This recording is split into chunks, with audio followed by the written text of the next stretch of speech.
Hook, alam mo ba na habang nakakulong si Ninoy Aquino, naging secret spy siya sa loob ng bilangguan? Story, noong martial law, hindi lang nakaupo si Senator Ninoy sa kulungan. Sa loob ng 7 taon, gumawa siya ng secret network para makakuha ng classified information. Ginawa niya itong paraan, nakipagkaibigan siya sa mga prison guards, nakipag-usap sa mga kapwa political prisoners. Lahat ng nakukuha niyang impormasyon tungkol sa corruption at human rights violations, sinusulat niya sa mga liham. Ang mga pari at pamilya niya ang tumutulong magdala ng mga sulat na ito sa labas. Nakarating ang mga ito sa opposition leaders. Nalaman niya ang mga fake encounter reports ng militar na dokumento niya ang mga corrupt na gawain ng gobyerno. Modern Connection.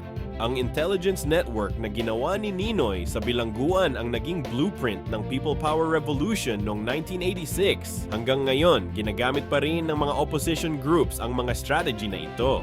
Lesson, kahit sa pinakamahirap na sitwasyon, may paraan pa rin para lumaban para sa katotohanan. Anong tingin mo? Dapat ba nating matutunan ang mga strategy ni Ninoy ngayon?